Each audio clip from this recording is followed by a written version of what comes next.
Donc là, je vais refaire un petit quelque chose.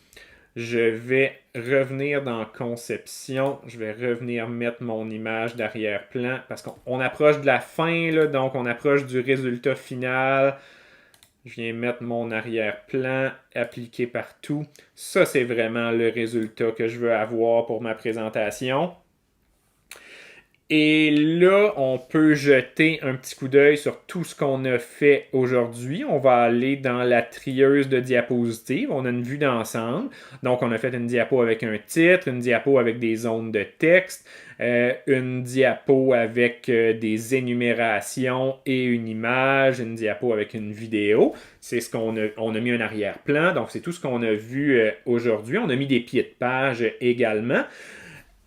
Tout ce qui nous reste à faire, c'est de regarder notre chef-d'œuvre en termes de présentation. Fait que là, je vais aller dans le mode diaporama pour regarder ce qu'on a fait.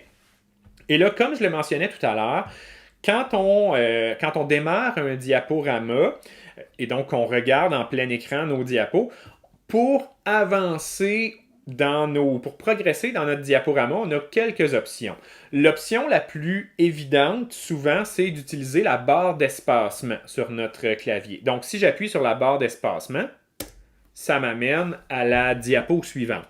Je pourrais faire la même chose avec les flèches sur le clavier. Donc, un coup de flèche vers l'avant, ça m'amène à la diapo suivante. Et là, un coup de flèche vers l'arrière, ça me ramène à la diapo précédente. Donc, les flèches, par rapport à la barre d'espacement, vont avoir l'avantage de permettre d'avancer et de reculer dans les diapos. Par contre, sur beaucoup de claviers d'ordinateurs portables, les flèches, c'est vraiment des petites touches, là, fait que c'est pas super évident d'y accéder sans se tromper. Puis là, on voulait avancer, mais finalement, on recule. Là. Bref, si on fait juste avancer la barre d'espacement, c'est pas mal ce qu'il y a de plus évident là, comme touche sur le clavier. On pourrait aussi faire des clics de souris. Donc, si je fais un clic sur ma souris, ça m'amène à la diapo suivante. Clic, ça m'amène à la diapo suivante. Si, comme moi, vous passez votre vie à faire des présentations avec des diapos, ça peut devenir très pertinent d'investir dans une télécommande à diapo, comme celle que j'ai ici. Puis donc, c'est une télécommande Bluetooth là, qui actuellement, je ne l'ai pas branchée. En fait, je ne l'ai pas reliée à mon ordinateur, là, fait qu'elle ne fonctionnera pas. Mais c'est vraiment pratique parce que ça permet d'avancer et de reculer sans être à côté de l'ordinateur. Fait que c'est un gros avantage si vous avez à faire souvent des présentations. Une des choses qu'on va explorer au prochain cours, c'est la notion d'événement.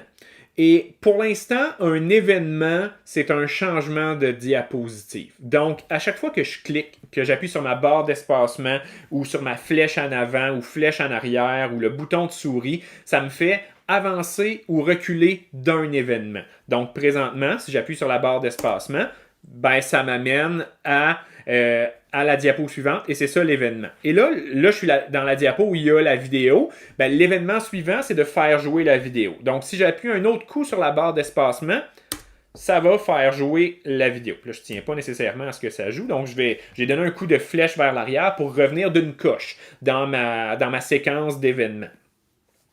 Donc, présentement, les événements, c'est avancer dans les diapos et démarrer la vidéo, puis c'est pas mal tout. On va voir comment raffiner les événements dans nos diapos. Fait qu'avoir un petit peu plus de souplesse, peut-être une organisation un petit peu plus complexe de ce qui se passe dans nos diapos lorsqu'il sera question de transition et d'animation au prochain cours. Fait que toute cette question-là là, de un clic égale un événement, là, on va raffiner ça au prochain cours.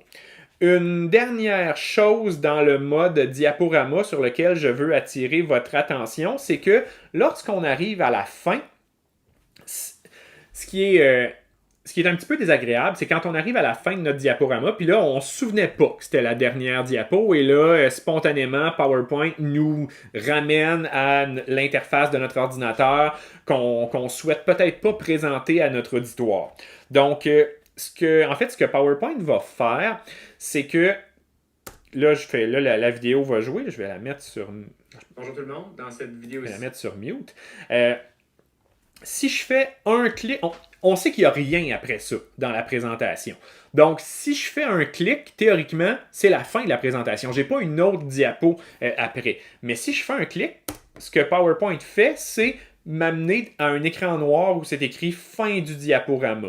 Donc, j'ai comme un petit buffer, une petite transition qui m'indique que c'est la fin du diaporama sans instantanément retourner à mon interface. Et tant que je suis là-dedans, je peux utiliser mes flèches pour revenir en arrière, par exemple, dans mes événements.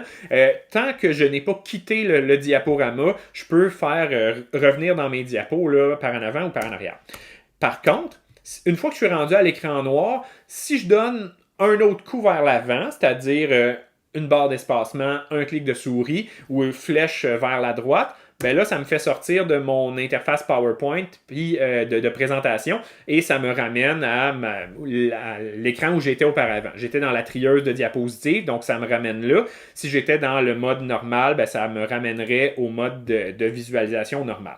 Donc, vous avez ça là, qui est là automatiquement à la fin des diapos. Là. Donc, l'écran noir vous indique que c'est pas mal fini, mais tant que vous n'êtes pas sorti de votre présentation, vous pouvez toujours revenir en arrière dans vos diapos.